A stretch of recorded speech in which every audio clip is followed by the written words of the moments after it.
Hi YouTube, it's me, I'm back. I hope you're all doing well from last time that I was on. I'm doing much better. I found a job and I'm working, going to school 7 days a week.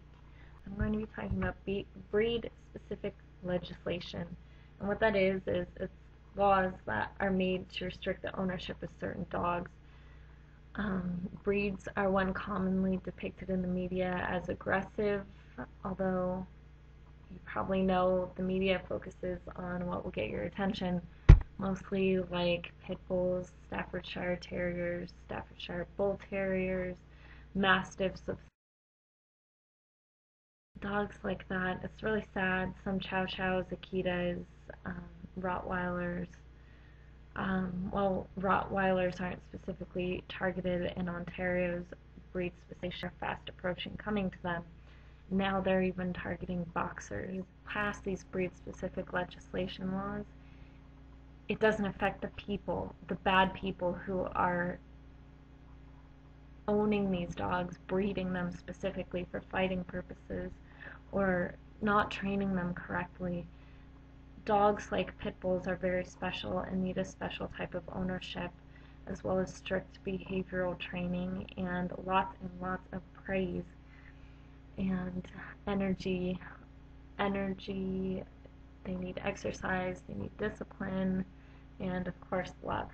I just wanted to kind of shine a light on it because pit bulls are some of the sweetest dogs. I love them. I worked for a while in a shelter and I helped with some of the rehabilitated dogs by walking them, feeding them, wandering them, cleaning out their cages, playing with them, giving them lots of big sloppy kisses, and they were a huge part of my life, and they brought me so much joy. So this breed is very close to home, and while I am thinking about getting a dog, I was looking into them, and that's actually how I found out about these breed-specific legislation laws, because I wanted one, and they're my dream dog, and I can't have them, so I will do everything in my power to make sure that this doesn't happen to anybody else. People are really the ones that need to be responsible for what their dogs are doing. Animals learn this behavior from negligence and from irresponsible owners.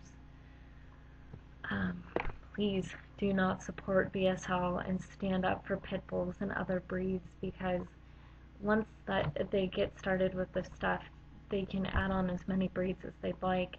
For instance, in Italy, there are now 93 recorded banned breeds due to BSL laws.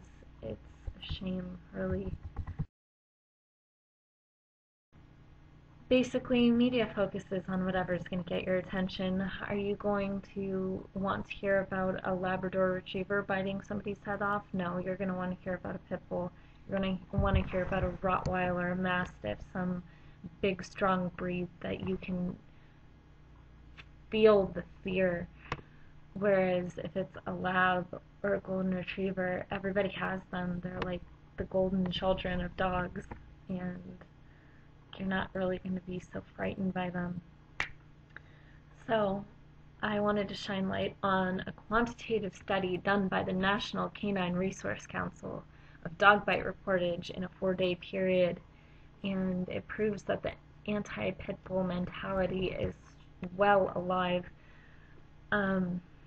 It's actually a fact that they interviewed ASPCA workers and dog catchers and that sort of deal, and they are known to call up news stations about dog attacks done by breeds other than pit bulls, and some news stations specifically say, we won't cover this, we just want to have dogs like pit bulls and Rottweilers and German Shepherds. We want them to be the ones in the spotlight. So it's a fact, and it's a sad one at that, but here are the results of the study. Day 1, August 18th, 2007. A Labrador mix attacked a 70-year-old man, sending him to the hospital in critical condition. Police officers arrived at the scene and the dog was shot after charging the officers. This incident was reported in one local newspaper in one article. August 19, 2007, a 16-month-old child received a fatal head and neck injury after being attacked by a mixed-breed dog. This attack was reported on twice by the local newspaper.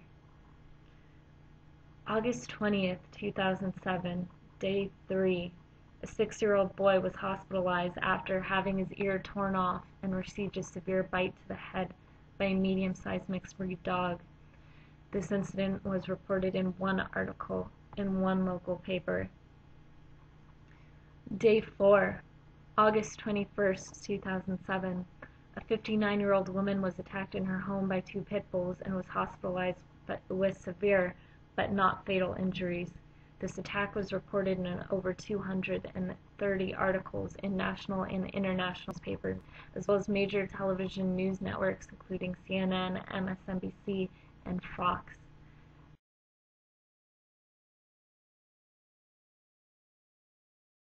So, what Dr. Brisbane did is he referred to statistics published by the American Temperament Test Society that indicate that over 83 American Pit Bull Terriers and American Staffordshire Terriers tested passed the temperament test administered by the organization. The pass rate for American Pit Bull Terriers was higher than the pass rate for Border Collies, King Charles Spaniels, and English Sheepdogs, and almost identical but a little bit higher than the rate for Golden Retrievers. Some of our golden boys.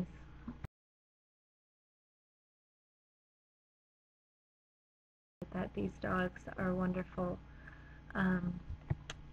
Since 1992, the breed most involved in fatal attacks has been the Rottweiler and not the Pit Bull. Near accurate census records for dogs in the U.S.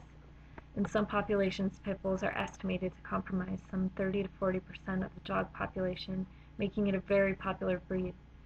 Considering that there were an estimated 53 million dogs in the U.S., and assuming that Pit Bulls make up 10% of that population, there would be approximately 5.3 million Pit Bulls in our society.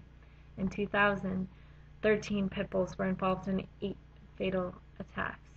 That is roughly 1 dog out of 204,000. And that, you're gonna genocide an entire breed for that in a country where they don't even believe in the death penalty? But these dogs have done nothing and they get put to death. Being born is their crime. About 40 children per year die by drowning in 5-gallon water pails. A person during their lifetime is 16 times more likely to die drowning in a 5-gallon water pail as they are to be killed by a pit bull. Approximately 50 children in the U.S. are killed every year by their cribs, 25 times more likely to die from that than be attacked by a pit bull and killed.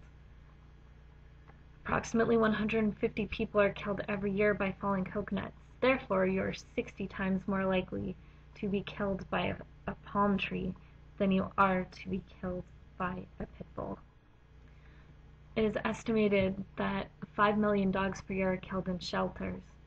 Since in many places pit bulls make up 30 to 50% of the population and are less likely to be considered for adoption, guessing that 25% of those dogs are killed is reasonable. Therefore, it can be estimated that 1.25 million dogs are killed per year in the pit bull breed. Therefore, it is 500,000 times more likely that a pit bull would be killed by your hand.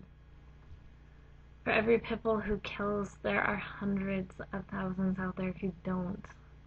Please, please, please, I urge you, I am going to post links at the bottom. Sign these petitions to get this law overturned. Breed-specific legislation is more harmful than anything. We need to stand up for our animals because they don't have a voice of their own. So please repost this or repost some video about breed-specific legislation, or even repost the links that I'll post at the bottom of this video. The word needs to come out. and we need to do something to help man's best friend, because all they want to do is help and be loved by us. Thanks, guys, and I hope you took something from this video. Mwah!